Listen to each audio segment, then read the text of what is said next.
Hello everyone. आज हम अपना एक नया इंडिया शुरू करने जा रहे हैं जिसका नाम है India 16 plant property and equipment. ठीक है। ये इंडेक्स काफी हद तक आपके एएस 10 से मिलता जुलता है जो कि आपने इंटर में पढ़ा होगा। तो चलिए शुरू करते हैं अपना इंडिया 10। हेडिंग डाल लेते हैं इंडिया 10 की। इंडियस सॉरी इंडिया 16 है, एएस एएस 10 था। प्रॉपर्टी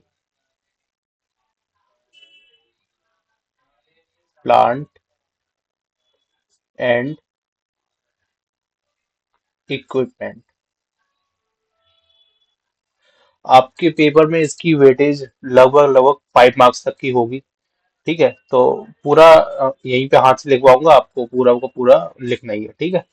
बाकी इसके नोट्स जो है मैं डिस्क्रिप्शन में लिंक दे दूंगा। वहां से आप इसको ढूंढ सकते हैं अगर आपको चाहिए होगा, वरना आप मेरी सजेशन तो यही है आप कि आप अपना पूरे हाथ से लिखिए क्योंकि मैं भी यहीं पे लिखवा रहा हूँ। ठीक है। इसको हम ऐसे बोल सकते हैं कि ये कंपेरेबल है किससे? कंपेरेबल टू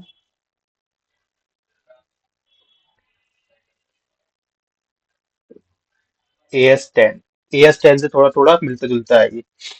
तो इसकी हिस्ट्री देख लेते हैं कि क्या था पहले। पहले जो था, प्रॉपर्टी प्लांट इक्विपमेंट नाम का कोई भी चीज नहीं होती थी। पहले जो है फिक्स एसेट्स होता था। लेकिन फिर क्या हुआ, हमारे कंपनी अकाउंटिंग स्टैंडर्ड रूल 2016 में अमेंडमेंट आया। 1 अप्रैल 2016 को अमेंडमेंट आया था, जिससे क्या हुआ था कि जो फिक्स एसेट थे उसका नाम चेंज करके पीपी रख दिया गया था। तो ठीक है, यहाँ पे लिख देते हैं। पहले इसका नाम क्या था? Accounting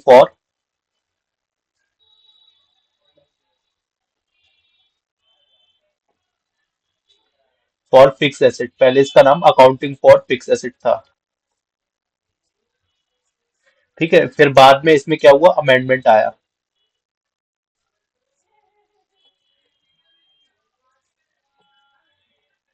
amendment in the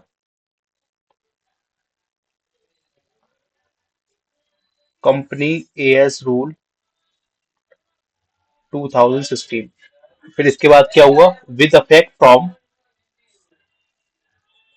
1/4/2016। इसका नाम क्या रख दिया गया? Property plant and equipment. ठीक है। अब इसकी डेफिनेशन देख लेते हैं कि इसका मतलब क्या होता है प्रॉपर्टी प्लांट एंड इक्विपमेंट का। ठीक है। तो लिखते हैं इसकी डेफिनेशन। फर्स्ट पॉइंट डाल के लिखेंगे।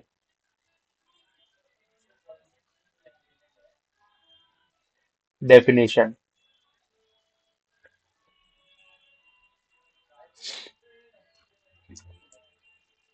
पीपीई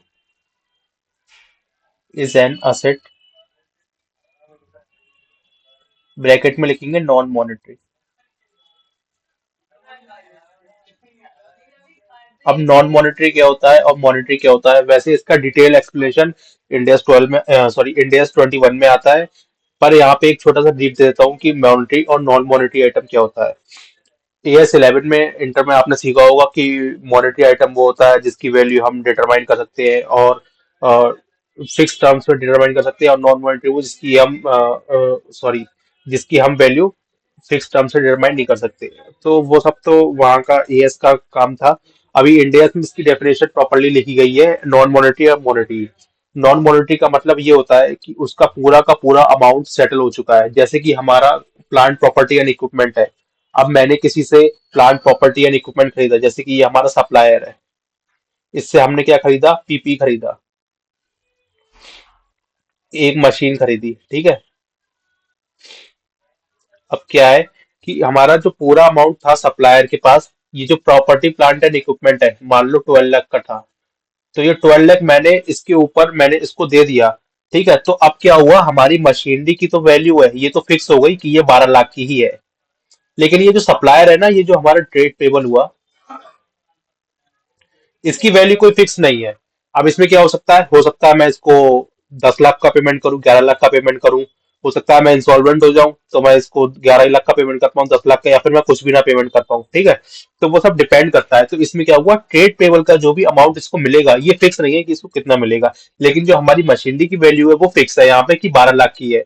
और मॉनेटरी आइटम का यही बहुत सारे एग्जांपल होते हैं, जैसे कि हो गया ट्रेड पेबल, ऐसे ही हमारा ट्रेड रिसीवेबल, ये भी हमारा एक मॉनेटरी आइटम होता है। अब इसमें क्या क्या आता है नॉन मॉनेटरी में, हमारी पीपी हो गई, हमारे एडवांसेस हो गए, और हमारे इन्वेंट्री के आइटम हो गए। ये सारे के सारे monetary items, non monetary items होते हैं, ठीक है।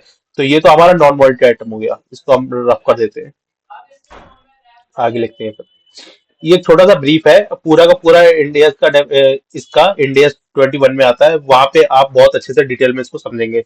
तब तक के लिए आगे बढ़ते हैं। अब क्या था, पीपी क्या है, एक तरीके का एसेट है जिसको हम इस्तेमाल करते हैं किसमें, in the production,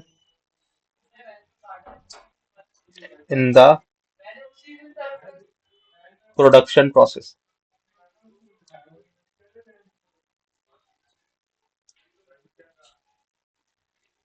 provision of services. या तो हम गुड्स का प्रोड्यूस करते हो, गुड का प्रोडक्शन करते होंगे, या फिर हम किसी भी तरीके की कोई सर्विसेज देते होंगे, ठीक है। और रेंटल टू अदर, हो सकता है हम कोई भी आइटम रेंट पे देते हो। फॉर एग्जाम्पल हमारा जेट हो गया, अगर हमारे पास कोई जेट है तो हमने उसको दे दिया इंडियन गवर्नमेंट को यूज करने के लिए, तो वो लीज पे दे दिया, तो वो रेंटल पर्पज के लिए हो गया, ठीक है। और एडमिनिस्ट्रेटिव पर्पस,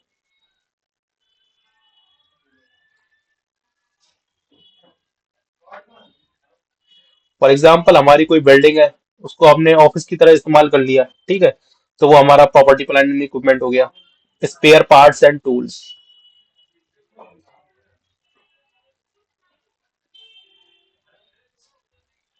ब्रैकेट में इफ नॉट इन्वेंट्री, ठीक है। ये इन्वेंट्री में भी इसका जिक्र आया था, स्पेयर पार्ट्स और टूल्स का, जहां पे हमने बोला था अगर इसकी लाइफ 1 साल से ऊपर है तो हम इसको इंडिया 16 में यानी कि प्रॉपर्टी प्लांट एंड इक्विपमेंट में मानेंगे। वरना अगर इसकी लाइफ 1 साल से नीचे है तो हम इसको इंडिया 2 यानी कि इन्वेंट्रीज में काउंट करते हैं। तो ये वही पॉइंट है, अगर तो ये इन्वेंट्री में आ रहा है तो ये यहाँ पे नहीं आएगा, और अगर ये यहाँ पे आ रहा है तो ये इन्वेंट्री में नहीं आएगा, ठीक है। डेफिनेशन पूरी हुई है, अभी एक लाइन नीचे लिखी हुई है, is expected to be held for more than one accounting year,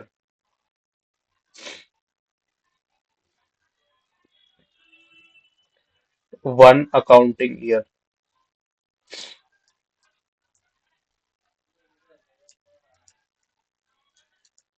one accounting year,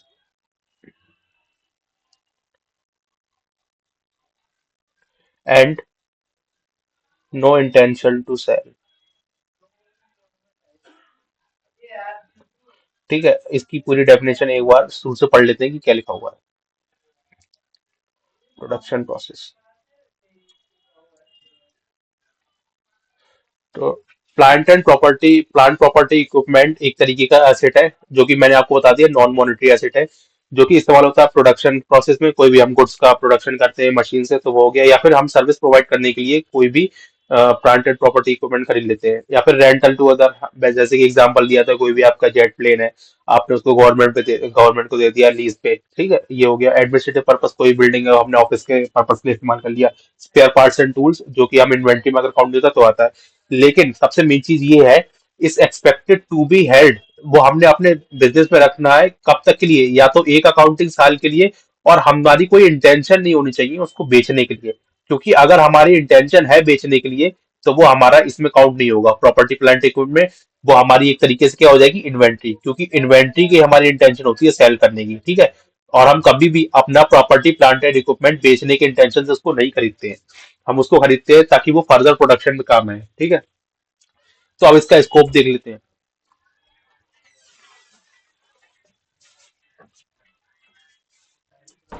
scope क्या होगा, इसका स्कोप देख लेते हैं।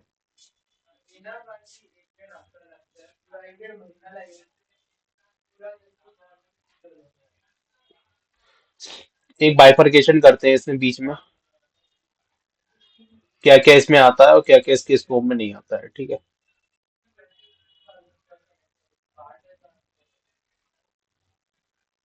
इंक्लूजन्स और एक्सक्लूजन्स,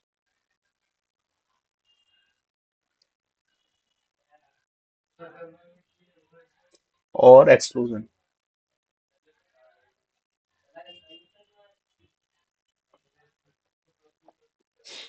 तो लिखते हैं सबसे पहले क्या क्या आता है। इंक्लूजन में तो सबसे छोटी डेफिनेशन यही है, any asset that satisfies the condition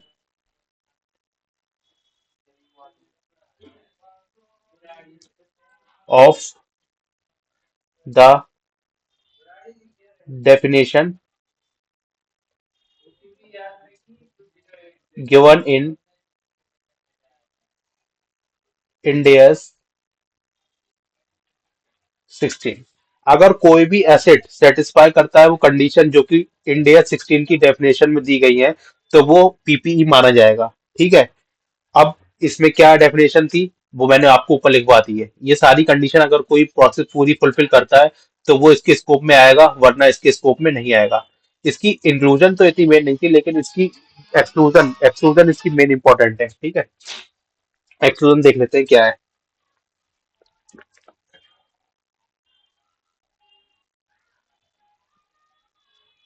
assets held for sale. इसका एक अपना इंडियस है, इंडियस 105। ठीक है। वहां पे आप इसको डिटेल में सीखोगे। एसेट हेल्ड फॉर सेल, जो कि आपने बेचने के लिए एसेट रख रखे हैं, उनको हम क्या ही इसका पीपी में कैलकुलेशन करेंगे, क्योंकि मैंने आपको ऊपर भी पहले बताया था कि हमारी कोई इंटेंशन नहीं होती है सेल करने की। सेकंड जो है वो हमारा इन्वेस्टमेंट प्रॉपर्टी है। इसका भी अपना पूरा इंडियस है।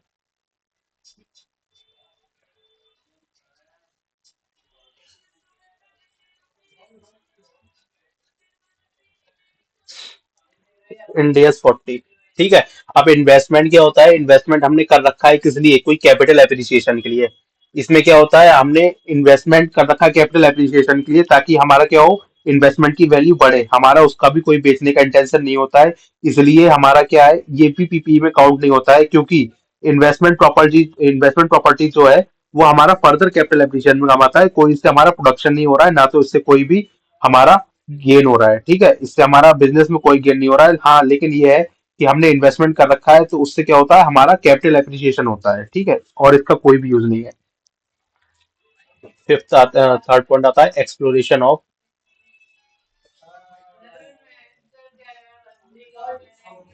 Mineral right.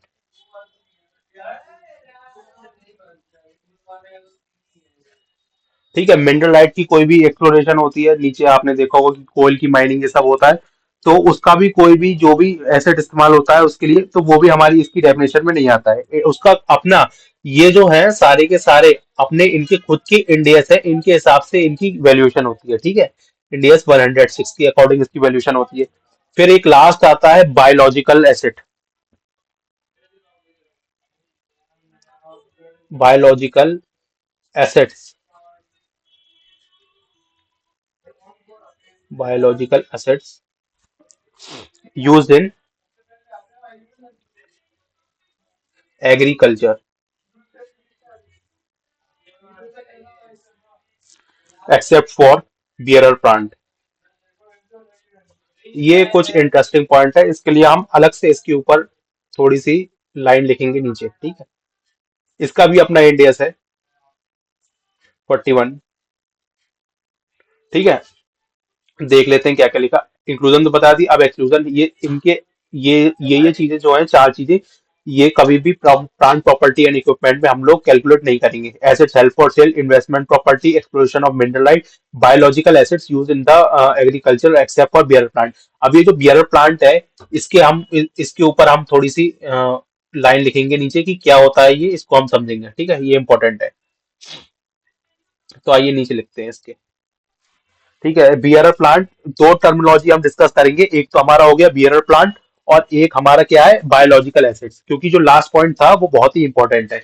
तो एक बाइफर्केशन और बनाएंगे हम, जिसमें हम डिस्कशन करेंगे बायोलॉजिकल एसिड्स का और बियरर प्लांट का। यहाँ पे लिखेंगे बायोलॉजिकल एसिड्स, और यहाँ पे हम डिस्कशन करेंगे बियरर प्लांट का।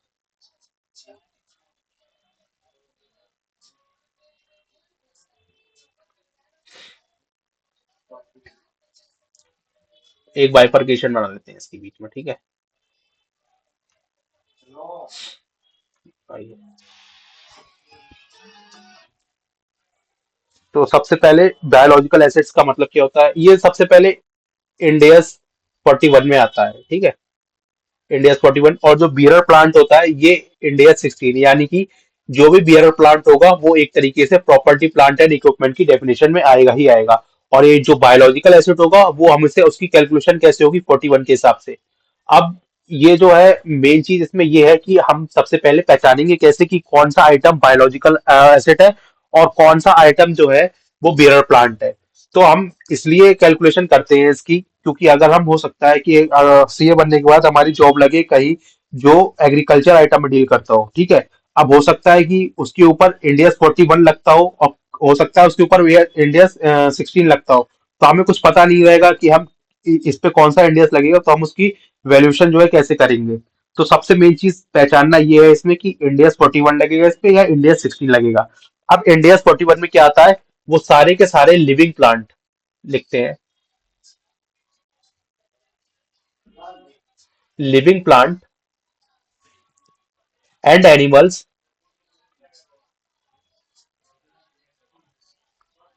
Other than bear plant.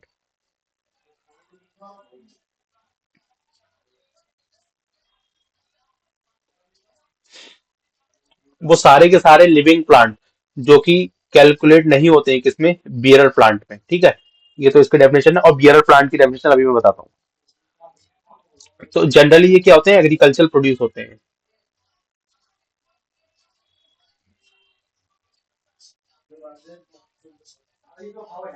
Are agricultural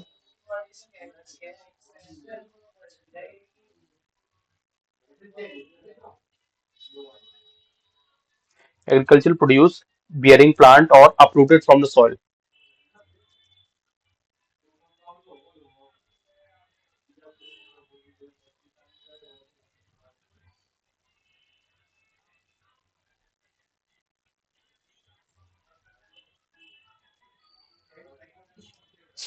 अब बियर प्लांट और बायोलॉजिकल एसिड का एक जो मेन पॉइंट ये है, वो ये है, बायोलॉजिकल एसिड्स वो एसिड्स होते हैं या वो पेड़ पौधे होते हैं जिन पे एक ही बार फल आता है।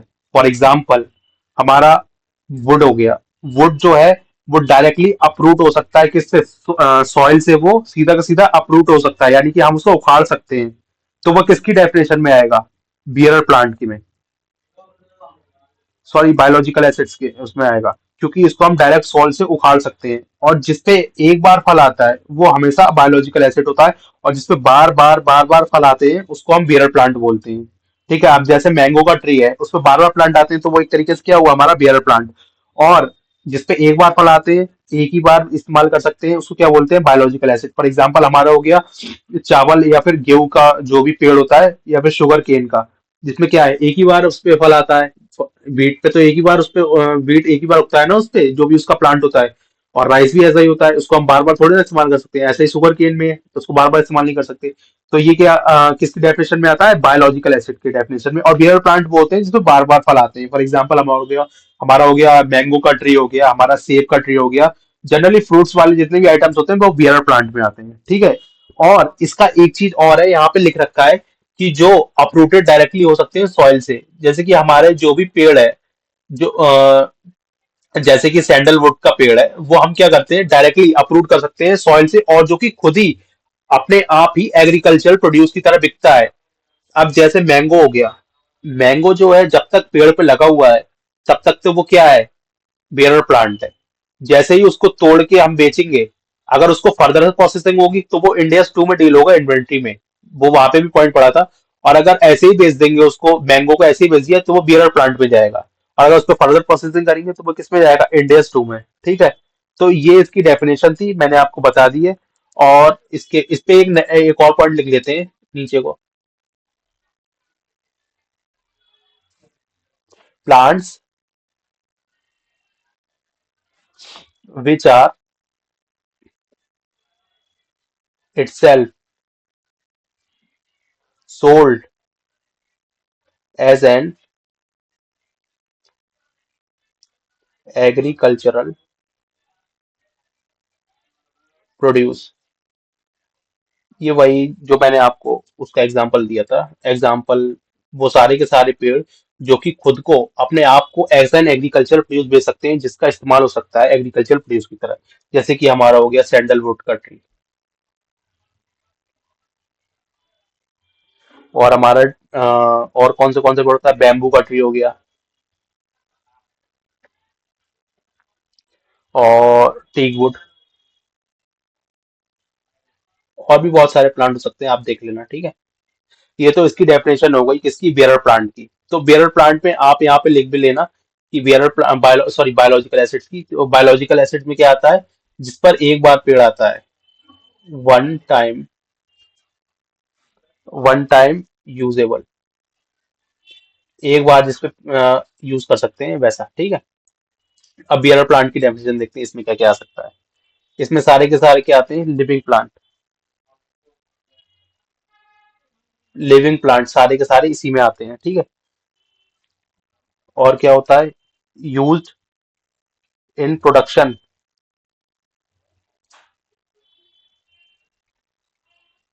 और सप्लाई ऑफ एग्रीकल्चरल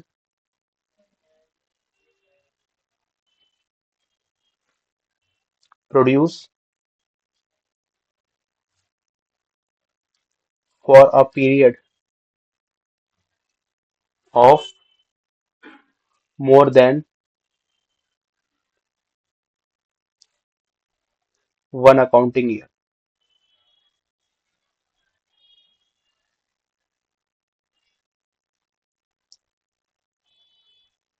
पूरा पहले लिखवा लेता हूं, फिर मैं आपको बताऊंगा। Plant is not sold as an agricultural produce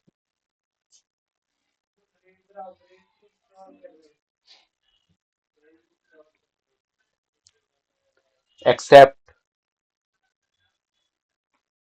in case of incidental scrap.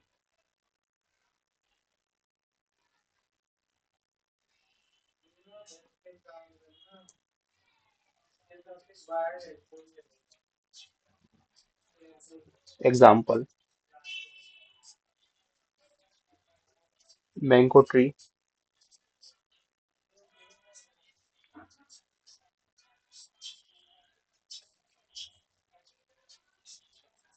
Comma coconut tree, apple tree, rubber plant, etcetera, ठीक है। तो ये बियरर प्लांट की डेफिनेशन होती है। तो इसमें क्या, सारे के सारे लिविंग प्लांट इसी में आते हैं। और इसमें living plant and other living plants and animals other then bearer plant, ठीक है। जो भी प्लांट इसमें नहीं आते, अब बियरर प्लांट और इसके बीच का सिर्फ एक ही डिफरेंस है कि इस पे बार बार पेड़ आते हैं और मतलब फल आते हैं, और इस पे बार बार फल नहीं आते हैं, ठीक है, बियरर प्लांट पे। जो कि क्या होता है, वन टाइम यूज के लिए होता है बायोलॉजिकल एसिड, और बियरर प्लांट पे बार बार फल लगते हैं। बस आप इतना डिफरेंस याद रखोगे तो भी बहुत है, ठीक है। अब इसका रिकॉग्निशन क्राइटेरिया देख लेते हैं।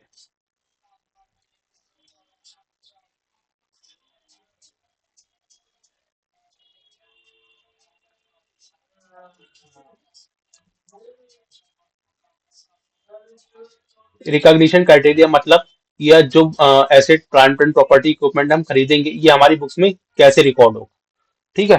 तो सबसे पहले हम रिकॉर्ड कब करेंगे, प्लांट एंड प्रॉपर्टी इक्विपमेंट तभी हमारे बुक्स ऑफ अकाउंट में रिकॉर्ड होगी अगर हमें लगता है कि फ्यूचर इकोनॉमिक बेनिफिट एंटरप्राइज में आएंगे। फॉर एग्जाम्पल, हमने कोई मशीन ली है जिससे हमारा एंटरप्राइज को कोई फायदा नहीं हो रहा है, तो वो हमारे पीपीई में रिकॉर्ड नहीं होगी, ठीक है। वो तभी रिकॉर्ड होगी जब कुछ कैश फ्लोस हमारी एंटरप्राइज में आएंगे तभी, वरना उसको पीपीई में रिक्वायर्ड रिकॉर्ड नहीं करेंगे, ठीक है। तो लिख लेते हैं, uh PPE is recognized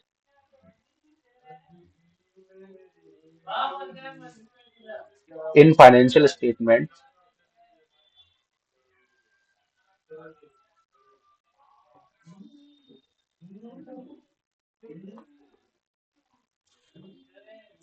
only if following condition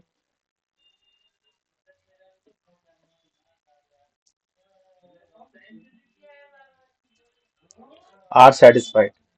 और कंडीशन क्या क्या है वो लिखवाता हूँ। सबसे पहले probable future economic benefit, economic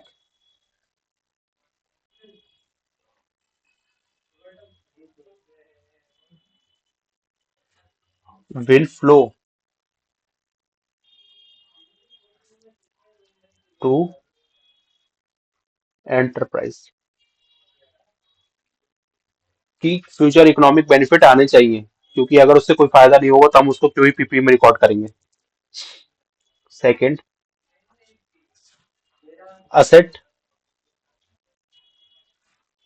is in control of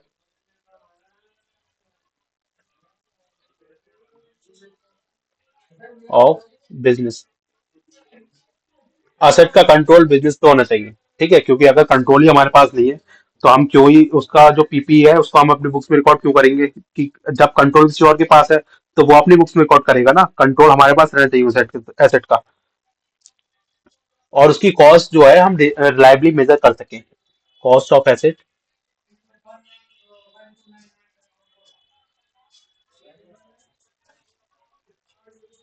can be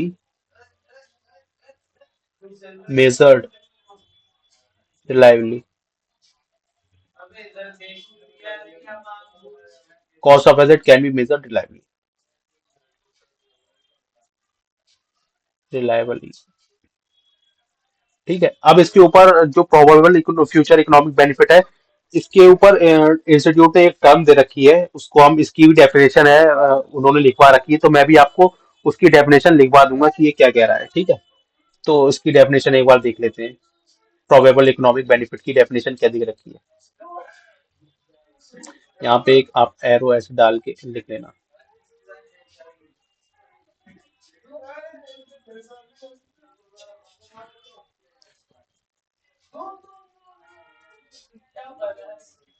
probable future economic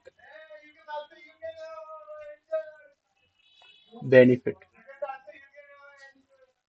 ठीक है, तो प्रोबेबल का मतलब क्या होता है, more likely than not, quantum of benefit can not be determined. For example, अगर हमने कोई भी चीज परचेज की है, जैसे कोई मशीनरी परचेज की है, तो हमें ऐसा लगता है कि उससे कोई ना कोई फ्यूचर इकोनॉमिक बेनिफिट आएगा, तो हम उसका सिर्फ अनुमान लगा सकते हैं, लेकिन ये नहीं अनुमान लगा सकते कि कितना आएगा, उसका क्वांटम डिसाइड नहीं कर सकते हैं। ठीक है, इसका मतलब ये होता है कि लाइकलीहुड है कि हाँ प्रॉफिट होगा, लेकिन कितना होगा ये हम डिसाइड नहीं कर सकते। मोर लाइकली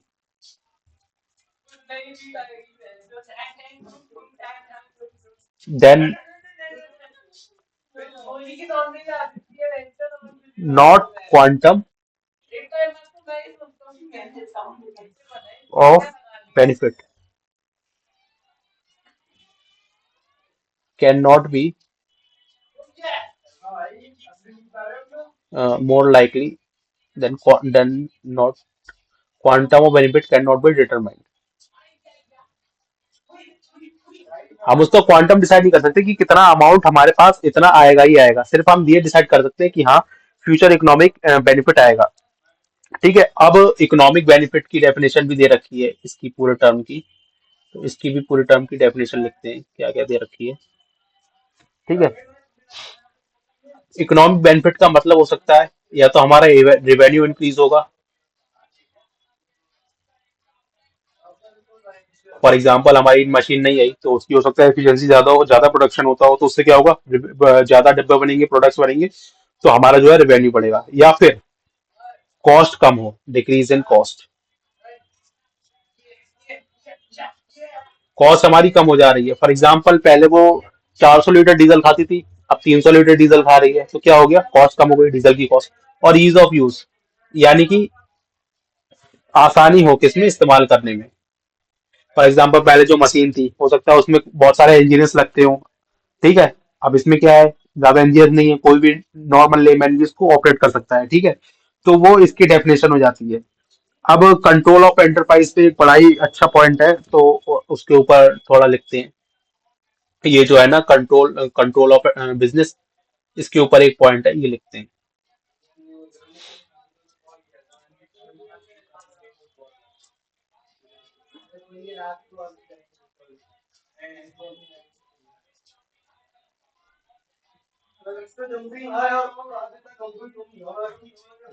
इसके लिए एक एग्जाम्पल बनाते हैं, उससे आपको अच्छे से समझ में आ जाएगा। अब इसका मतलब क्या होता है, कंट्रोल जो है वो एंटरप्राइज के पास होना चाहिए। फॉर एग्जाम्पल, जैसे कि हमारा कोई प्रोजेक्ट है, हमने बिल्डिंग बना रहे हैं, ठीक है। यहाँ पे एक बिल्डिंग बना देते हैं। ये हमारा एक लैंड का हिस्सा है, इस पे हम क्या बना रहे हैं, बिल्डिंग बना रहे हैं।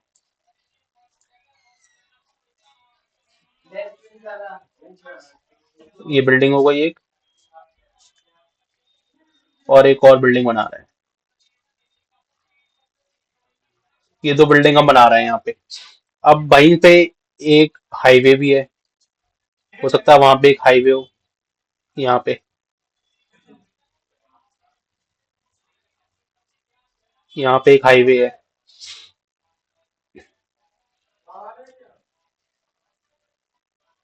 ठीक है। यहाँ पे एक बीच में हाईवे है, एनएच, नेशनल हाईवे। अब क्या हो रहा है, अब ये जो यहाँ से जो रास्ता है इसका, ये बहुत खराब है। ये जो बिल्डिंग है, यहाँ का जो रास्ता है अंदर आने का, ये बहुत खराब है। लेकिन क्या है, यहाँ पे जो नेशनल हाईवे है, यहाँ तक तो रास्ता यहाँ का ठीक है, लेकिन ये इसको अंदर जाने का जो बिल्डिंग का रास्ता है वो बहुत खराब है। अब क्या हो रहा है कि जो भी प्रोजेक्ट जो है, हमारा बिल्डिंग बन रही है, तो इसको हम रेंट पे उठाने के लिए हम इसको बना रहे हैं। अब क्या हो रहा है, जो भी लोग आ रहा है देखने के लिए, अंदर जा रहा है, तो रोड इतना खराब है कि वो देखते ही वापस चला जा रहा है, मतलब कोई बिल्डिंग में फ्लैट ले नहीं रहा है। तो अब हमने क्या किया, इस सड़क को हमने बनवाया खुद से। तो इसका क्या है, ये जो सड़क है, जब हम इसको अगर खुद भी बनाएंगे, तो गवर्नमेंट से परमिशन लेके, तो हम, ऐसा नहीं है इस सड़क को खुद ओन कर लेंगे। ऐसा नहीं है कि हमारी प्राइवेट सड़क हो गई, क्योंकि वो गवर्नमेंट की है। हाँ, ये सड़क हमारी तब हो जाएगी अगर हम यहाँ पे एक फेंसिंग लगा दें और गेट लगा दें कोई बड़ा सा, और यहाँ पे एक चौकीदार बैठा दें, तो ये सड़क हमारी हो सकती है, और गवर्नमेंट से हम इसको परचेज कर लें, तब इसके ऊपर हमारा कंट्रोल है। अदरवाइज इसके ऊपर हमारा कोई कंट्रोल नहीं है, ठीक है। इसको बनाने में मान लीजिए प्रोजेक्ट की कॉस्ट जो है वो 40 करोड़ है, और इस सड़क को बनाने में हमारी कॉस्ट आ गई 3 करोड़, क्योंकि ये जरूरी है।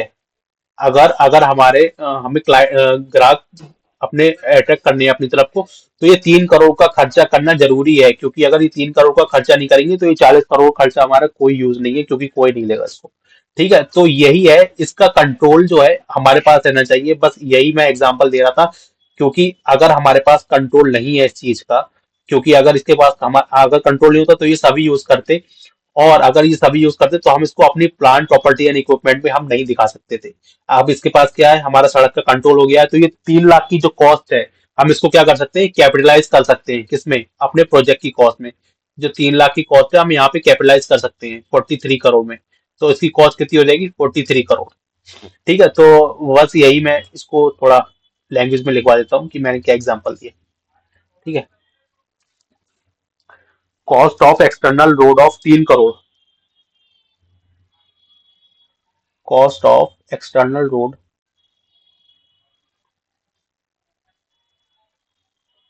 ऑफ रुपए 3 crore can not be capitalised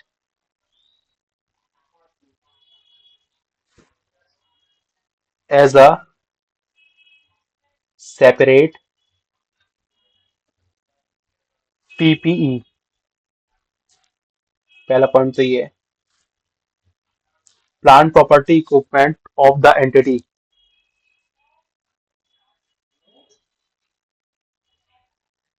can not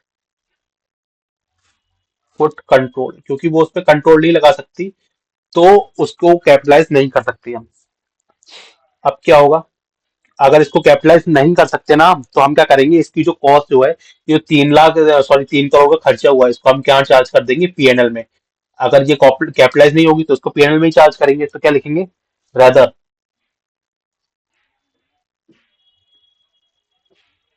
cost of road will be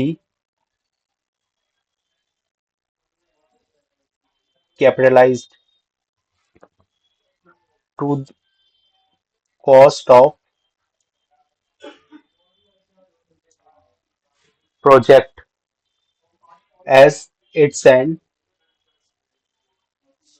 incidental expense to bring to its present location and condition।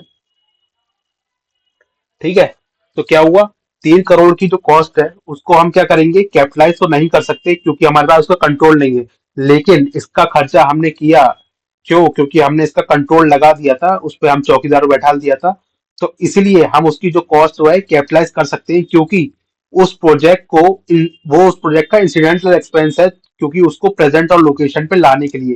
क्योंकि अगर वो हम सड़क नहीं बनाएंगे तो क्या होगा कि उससे हमारा कोई भी कस्टमर नहीं आएगा, क्योंकि वो सड़क इतनी बेकार थी, वहां पे पहुंचते पहुंचते लोगों की हालत खराब हो जाती थी। ठीक है, तो इसलिए हम जो है वो 3 करोड़ का कॉस्ट जो है वहां पे कैपिटलाइज कर देंगे, क्योंकि उसका जो भी खर्चा है वो इंसिडेंटल है। ठीक है, ये तो हो गया, इसकी डेफिनेशन यहाँ पे पूरी खत्म हो जाती है। अब हम अगले लेक्चर में बात करेंगे कि कॉस्ट ऑफ पीपी मतलब प्लांट प्रॉपर्टी एंड इक्विपमेंट की जो कॉस्ट है वो हम बुक्स में किस वैल्यू पर रिकॉर्ड करेंगे। ठीक है।